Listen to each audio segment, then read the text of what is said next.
Nama. Ay. Sagaleen koo hin jiru. Allahu Akbar. Sagaleen kee dubbadhu waan Sagaleen koo hin jiru. jirra. Buusaa deebisaa gadi buusaa deebisaa.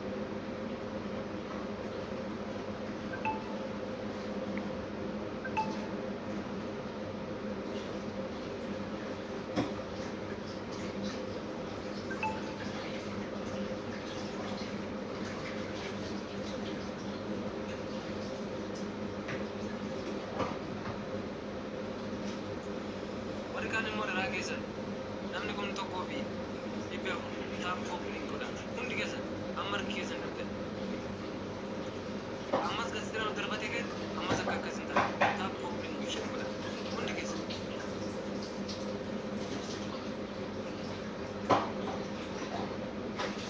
Duubi amma dhiibama wajjin kan amma hin jedhu nagaleen kiyya nagaamti. Amma haqqatti barbaadudha moo isiin duuteetti biyya akka jirti bakka nagaa bakka barbaadeessa jirti amma dhugaatii barbaadudha moo jaasatti barbaadudha amma wanti jettan. Dhugaatii barbaaduudha haqas sitti muudha. Maaliif bakka jaarsaa lammeetti badii keetii shari'a qaabatu si jenne wallaahi kana rabbi mun duratti itti gaafata dhibbaan dhibbatti isiis miti nan gaafata akkuma qaboottaa rabbi waan hiitee boosu akkuma qaboottaa duratti isaanti Nan gaafadha waa'ee la ana kan itti dhagee shari'aatti gaafatu namani faayidonni faayidee jedhee jaasaa deessi kanas nan beekatteetta gaafadheera gaafadhee naan itti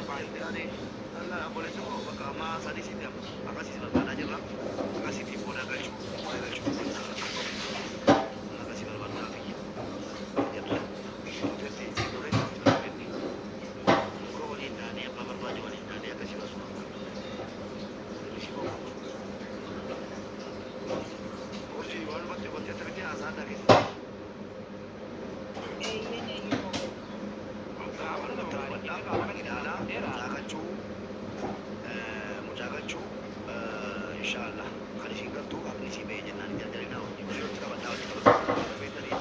walitti qabadhaa isin jaalaa gara kamiinuu isin maallaqa irratti hojjedhaa isin bira jirraa kan immoo isin bira jiru kottaa kastii ragalaatii namoonni wajjin sagantaa walitti jareeffatu gochuu barbaadannu fooloo na godhaa jedhiitti fooloo siyaa godhannu rattee fooloo deebistee lakkoofsa reeffasi galchuurratti hojjedhaa rakkoo immoo akkasii hojjennaa areeffama akkuma gaartu ammas adda lama dhufee matamee torba ta'eera akkaani waa'ee reeffaa ammas taanaan amiiniin galchaa amiiniin galchaa ilma namaatti hoolaa miti hoolaan yoo duute keessanii hoolaan yoo duute amma hoolaan tuna jalaa duute wallaahi dhugaa seetti hoolaan tuna jalaa duute dawwalee wayii bannaati hoolaan koo wagga kasee hoolaan jaalata sun kasee jalaa duute hoolaan jaalata sun jechuudha ammoo weeraan itti tokko jalaa duudha.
Keera asirratti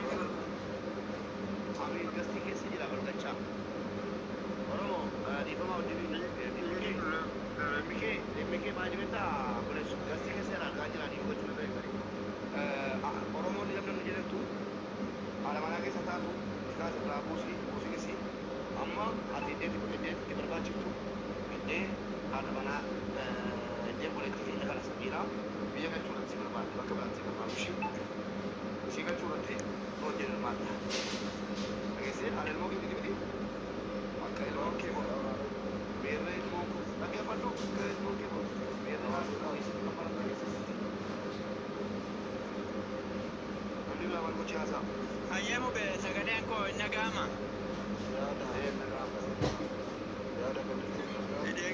Dedengede waa'ee maayii baqattee baatee irratti dengedatti men ture siistariin talabaadha kan guyyaa diddeema irraa midhaan namatti baatee sawwaaqa Oromoo sana daraa biratti naa fuudhee jireenyaan didee isii bakka namatti kurrifattee kanas poolisiitti waammetan iddee adeegaa sana yoo fuudhame kaan namni nagaadhaan kan akkasitti dhiise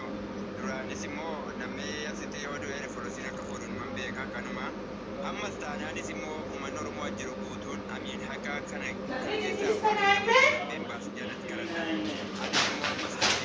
immoo ammas nama yeroo ammaa birrii kudhanii birrii digdamaa jedhee lafarra gangalatee kakatu ani akkamitti amiin keessaa qaba yoo jedhe uummanni Oromoo jedhe badatti. Rabbiin murtee murteessaadha. Anamma gaafa waamametti wallaahi poolisiin jedhee fakkeenya nama barbaada gaafa waamametti haadhaaf yadda baata. Amiin obboleessi wayya akkuma nama jedhetti haadha manaa kee kabajamtu haadha manaa kee jaallattu feetee ulfeessite feetee fuute ta'uu si eegaa jirtu yeroo si jalaa duuti jijjiiramu akkuma maaddi eega'u keekii wayii dhufee naan jaallee viidiyoo hojii waraabanii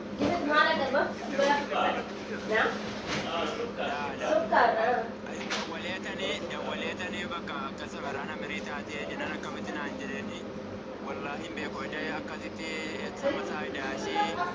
ittiin viidiyoon sa'aatiin keekii wayummaa isa tokko eegisi manuma keenya galti qofa qabaadhu waggaa tokko gaafa salgiillee numaa wajjin jirti shaantaa zoome kan sin bira galtu mana keenya galti akkasitti jaarsa biraa dhufte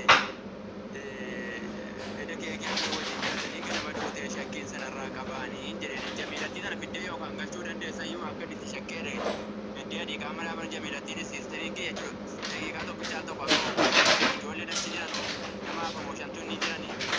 qoricha ta'uu dhabaare kun ijoollee akka hoggaan jiru bishaan qabbanaa urgaa nyaatti kenneen ijoolleen dhuganii achi jirani yaakuma qorachi baasanii achumaa ijoollee kun qoricha ta'uu dhabuu jedhee achumaa shaakkuun qabee fayyaa jirama keekii waan dhumnaani waa duraan dhukkubsanne jireetiin achumaan kaardii deemee tokkirraa bitadhee saadikoo kan dawwalee saadikoo sameeraan hin boqottee akkamitti maal jennaan wallaa'ee deegas fayyaa ture edemoo keekii bittee homoo isan kun dhufte akka qorichi mirkaneeffanneerra akka qorichi obboleetti keenya ajjeese mirkaneeffanneerra lalee bitee nutti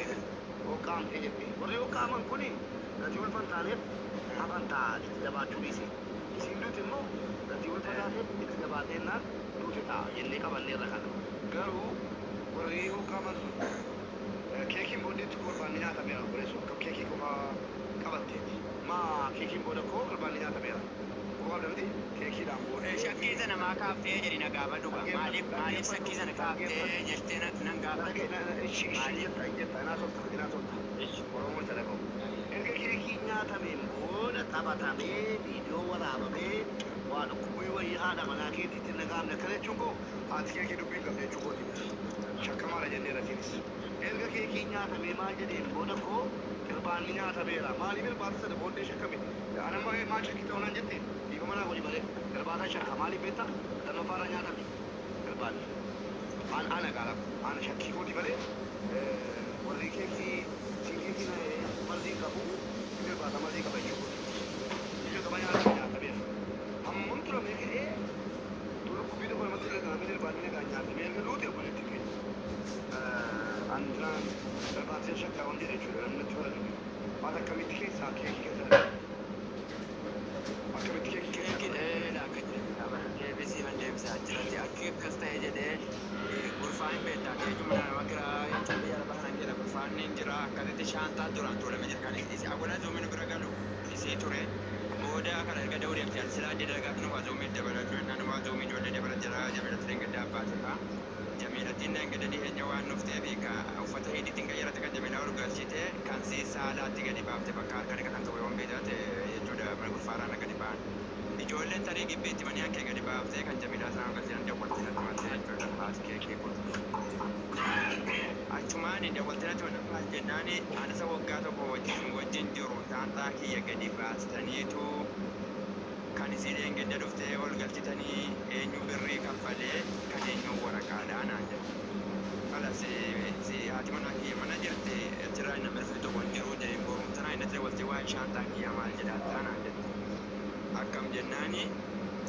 anoo birriin kaffalee eenyu waraqaa kaffale kan eenyu birrii taanaan gurfaa keessaa gadi na jalaa baastanii jennaan kanas balleessinaa dhiisiin jedhu sadaffaa natti dawwatu abboo yeroo hunda shaantaa irraan jedhee arbaa kiyya akka gadi baase jedhee tarra keessatti dawwalee walirratti dheetan shaantaa maaliif kan si gabaabse kan jamiilaa arsiisana wal galchitee dallanoo jiranii jedhee jennaani dhummaa isa shaantaa kan kee keessaa yoo waa badeede siin kaffala waa si jalaa yoo badee kottuu laalladhu jettee kana rakkoon qabu jettee kaatee jennaan yeroo wal fuun keessa immoo salgii keenya baaftee kaatee dalagaa kan isiin deemti indegana ijoollee gibbiitti dawwalti nuyi dawwaluu dhiiste yeroo ijoolleen nu bira ta'anii yookaan bunni qursiin galmaa nyaatamee kaartaa ijoolleen ta'uu sana yeroo sana ijoollee dawwaltee seetta mana samiirraa inni cufattee baate isa baay'ee haati manaa kiyya gaditti kaafteetu yeroo nu wal fuunee jirru atiyyuu naan dawwaltu turte ati mijibbaa kiyya qabdaanii jetti isin duute fuula rabbiitti walaa yoo subaratti keessa bira naa jechu achuma isa fayyina haaliffataa taa jetti innaa galgala sana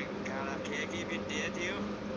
erga nyaatamee jedhee ganama kan siin boqottee tarii shaantaa sana ammaa jechuun nyaachisee rabbii tokkicha beekamu kana bira taa'e waan gadaa ta'uuf rabbiin haa beeku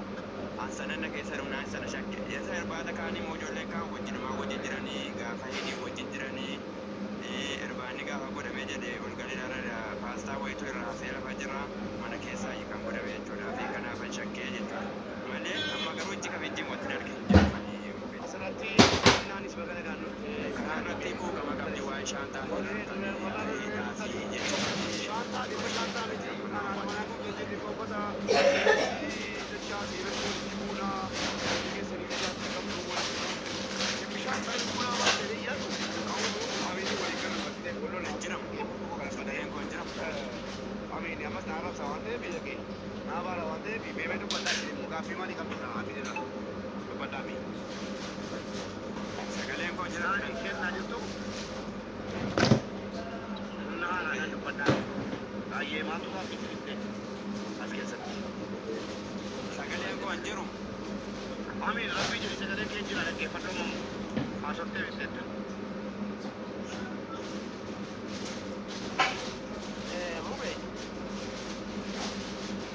baay'ee obboleessa keenya mee akkas immoo akka nama ni kaa'ideetti akka nama obboleessaa ni kaa'idee tokkotti mee dubbadhatti immoo haasaa keenya kan barbaadaa jiru asirratti maal jettana irbaattiin erga tanaa nyaatame akka nama obboleessa ni kaa'idee obboleessa ta'ee fi mucaadhaa ni kaa'idee tokkotti maal sitti dhagaame wallahi baay'ee dhagaame nama baarii mee maal shakkii dhabee matamee viidiyoo waraabamee kee akka jedhamee irbaattii jedhamee rafame akkamitti irbaata koo didanii utaalanii keekii shakkamee yoo ol fuudhamuu ta'e irbaatas nyaatanii warri ol fuudhamani keekii qofa namni nyaatee irbaata sinarrabso ta'e gaditti yoo dhiifama si gaafadde sinarrabso mubaarik sinarrabso gadaanii ofirraa qabanii gamanaaf godhi baay'ee amma gaaffii warra gastiirra jiran nutiif deebinee nara keessa amiidhoodha kaan jira gaaffii warra gastiirra jiran nutiif deebinee misiiriyaa keerraa kaase warri gaaffii qabdan nutirra kaasan gaafadhaanii amiidhi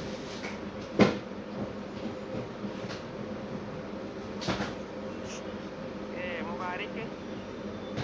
irbaata nyaatame tokko keekiin jalqaba nyaatame dhugame keekiin jalqaba nyaatame asiira fayyadu dhugame dhaggeeffadhu baarikaan hunda isaa godhadheen jira beektaa nama asiira kana buuses godhadheen jira hunda isaa keekii kana wajjumaa muranii hundi jaraayyuu dhiyeessee jiree keekii kana Samiraa dhiyeessee jiran keekii kana iyyuu.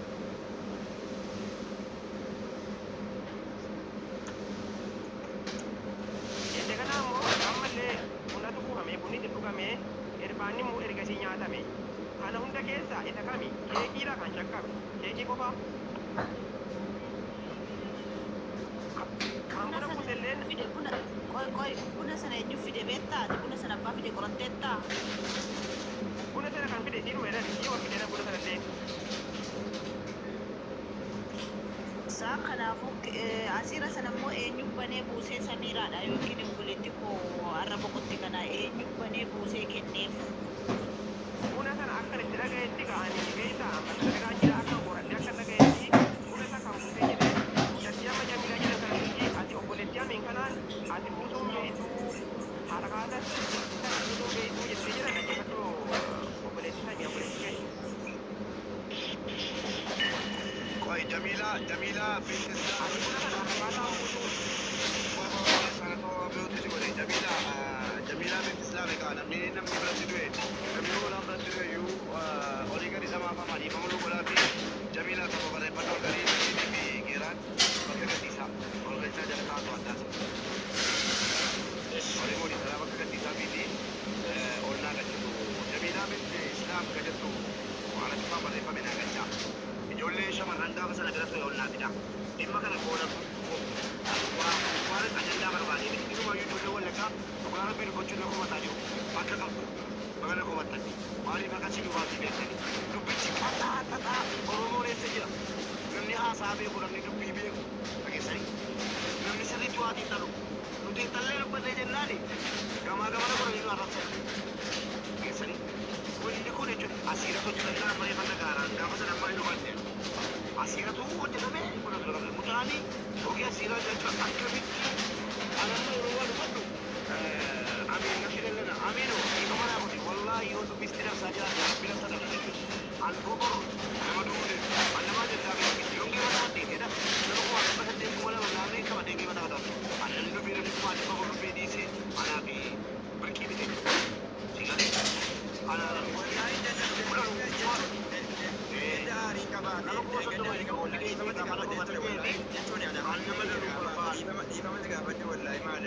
bakka akka rakkoo gadi darbe darbeera kanaafi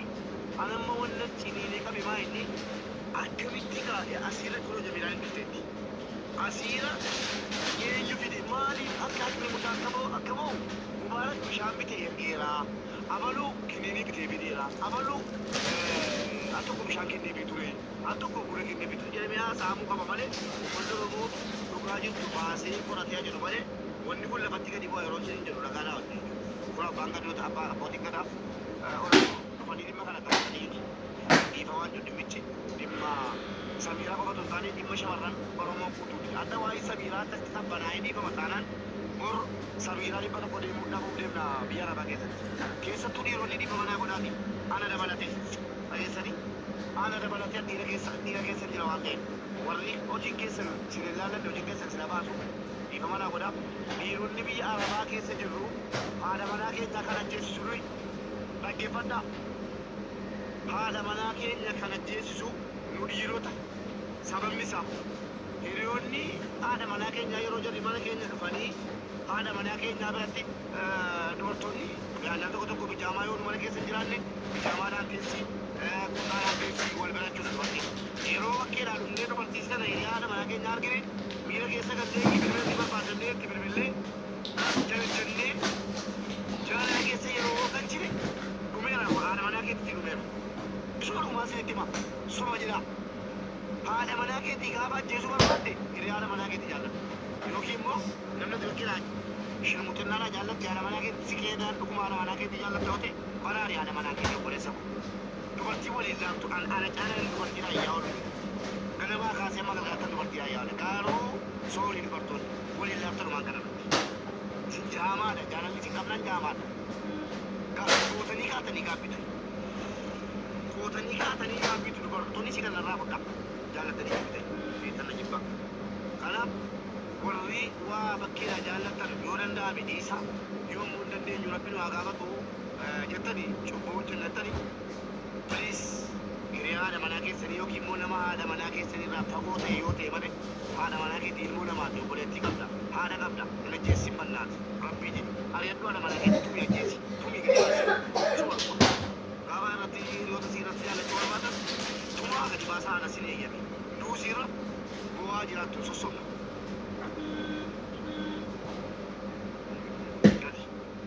Kanaafuu wanni shamarran ajjeessaa jiru kana abiin deeggartee wantoota gaafadhee fi mudannoo gatii qabu fanni mudannoo namni hiriyaa haadha manaa isaa jaallatee rakkoo guddoon kayroo keessatti akka biraatti hiriyaa haadha manaa jaallatee rakkoon guddoon dhuftee rabbi nu hambisee fi kanaaf anni deeggartaa namni achi keessaa jaallattee yoo jiraate ammas akkasii jedhu waan namni achi keessaa jaallattee yoo jiraate rabbiin sodaatu akkana jechuun immoo jaallattee jechuu miti qorannaa irra jira gati ta'e yaadiin tasgabbaa'ee dhugumatti jiran guyyaa tokko bishaan buuftee si jettee jiraate yoo dhugumatti guyyaa tokko dubartiin kun amiidhuu kun yoo si jettee jiraate iyyuu wallaahi hin dagatamu an akkasi eebbi hunduu akkas jedhee yaadama afaan gaariidhaan amiidhuu kun jettee mataa kee qaqqabdee yoo jiraatte mucaa miskiinni kun toliis rabbumaan sodaatuuti jannati jaallattu yoo jiraatte dhageessee Durante jaallatee achi keessaa jaalala gaafattee jirtu yoo jiraate yookiin uumama jiruuti hundi keenya iyyuu waanumatti jirtu si garee hin dhossin yookiin immoo namni si jaallatu wayii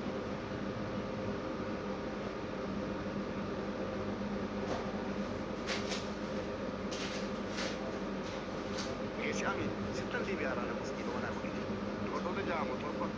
hojiin jiraataa jirtu waan tokko keessa jiraataa jirtu yoo achi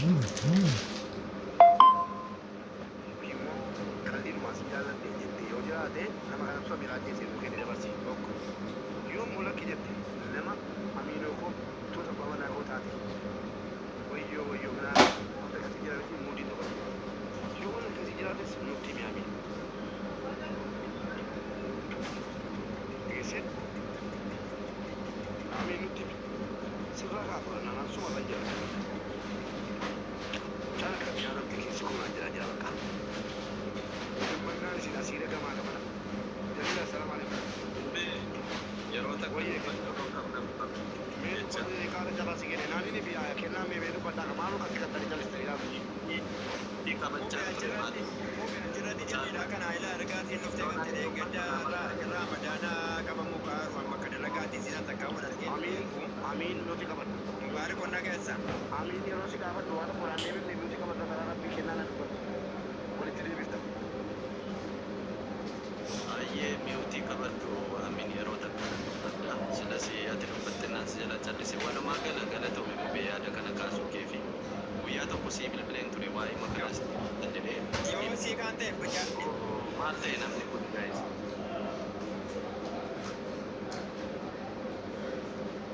yoo neetworkii isaa gahaa miti ta'e gadi buusaa deebisa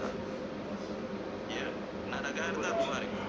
sirriitti galatoo bilbileen ture kanasitti kaasee dee Nan dhagaa shabakaan koo hin jiru mube shabakaan koo hin jiru. Buusiitii jechuudha. Buusiitii yeroo barbaade qofa of deebisi. Yeroo gaafatame hin dubbatu yeroo kaan immoo nu jeeqaa jira. Dubbatu kennu. Ayyee galatoomi na dhagaan jiru neetworkii sanatti fakkaata yeroo ta'e si bilbileen kun ture waa'ee makanaa sitti kaasee hunduu callise jennaani fuula feesbuukii irratti illee maxxanse